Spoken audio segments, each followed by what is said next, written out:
Hi, this is Em from Unique Phoenix, and this is What's Wednesday.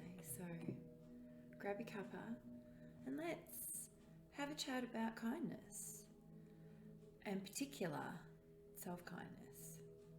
So can feel a bit confusing because we say acts of kindness and be kind, and a lot of the time it's referring to how we behave towards others. So for this moment, I want to internalize that and bring it back to you. To take the time to understand that self-kindness becomes a practice where kindness is just a given in your life. So what are little ways that you can be kind to yourself? Now, I'm a mum of three, and sometimes it gets loud and it gets fiery. They're all wonderfully strong, very intelligent, and loving souls. At times, it doesn't look like that. And sometimes it can be really competitive as well. So, quite often, we talk about in my house the ability to not be right. You know, those moments where someone said the wrong word, or they're telling a story and maybe they've got some stuff back to front. And, you know, maybe that stuff just doesn't matter, you know, like it's important to not be right. That's a huge act of kindness because it allows you just to let go and to enjoy the moment that you're in and to not try and control everything. Because that can be a really huge one with kindness. It is really hard to be self-kind when you're trying to control everything. And so I don't know about you, I did used to have to correct people. I would often send emails back many years ago. I would send emails back correcting grammar. And, you know, at the time I thought I was being so super helpful. However, probably not. And unnecessary. And, you know, it didn't really help me feel kind at all. I felt righteous, but I didn't feel particularly kind. So when I began to let go of that, it was just easier. And it's beautiful now. So, you know, people will often, you know, say something and go, oh, I got that wrong. And I'm like, it's okay, I translated. So first and foremost, I want to hand that one to you. Just let people know that you've translated. Let people know that you understood, even if they got the word wrong. Even if they were talking about that thingy bopper and the who's what's it, and you know, that thing that goes in there that does the thing. And if you actually go, oh, I think I got what you're talking about. Yeah, translated, got it. It's okay to allow the person to be where they need to be, because doing that, you give yourself permission to do the same. Because the next time you say the wrong thing and no one corrects you, you'll know that you've been offered the same kindness that you offer everybody else. So be wrong. Find that moment where you go to correct. Don't get me wrong, I know, first-hand experience, it's challenging. And be wrong. Don't be right. Don't correct. Just allow them the space. Yeah, unless they're asking a question. Oh, I need to clarify this. We often have these discussions in the house where the kids will, you know, telling a story and say they had one thing and actually probably ate something different or whatever it is, and the other will go to correct them. And it's always that statement of it's okay to be wrong. It's okay not to be right.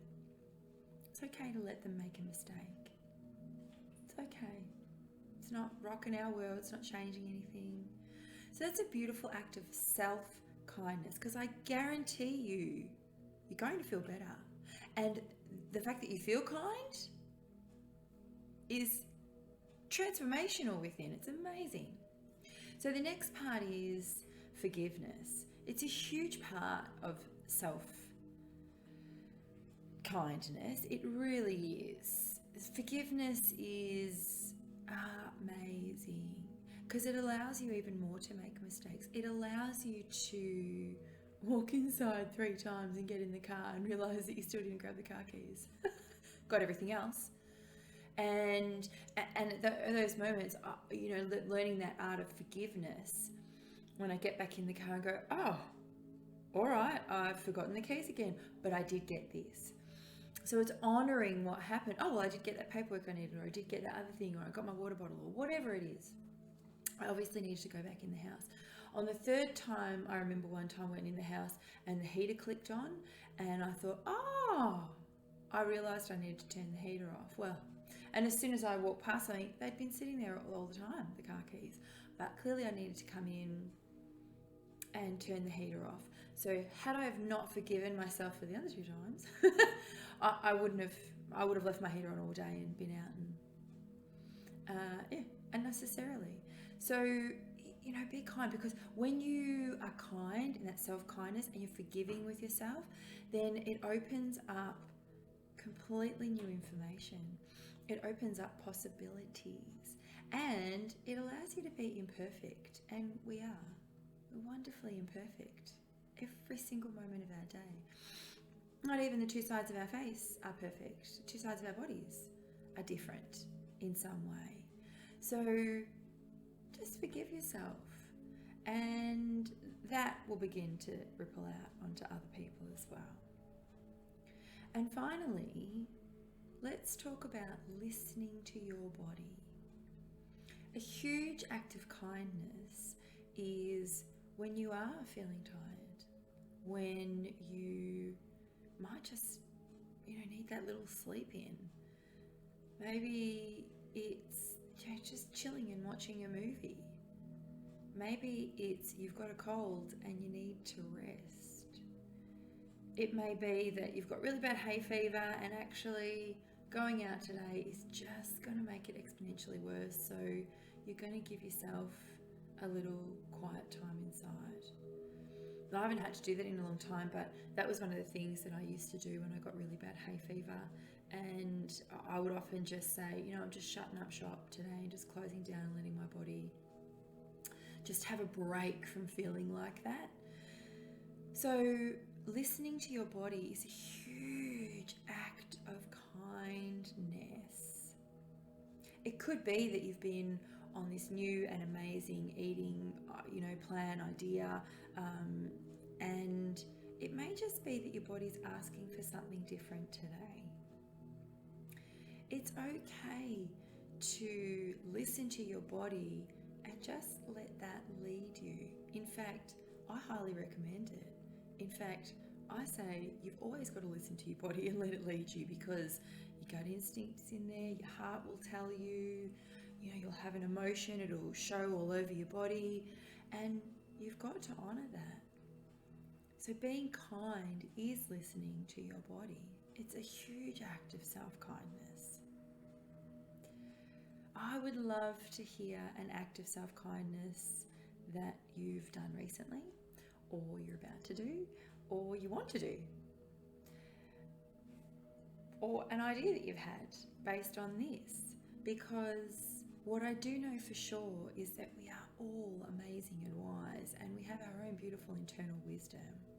Now, if that for you feels like a really foreign idea and you would like to have a look at tapping into your wisdom, tapping into that inner knowing, inner voice, inner you, then this is the work that I do as a transformation coach.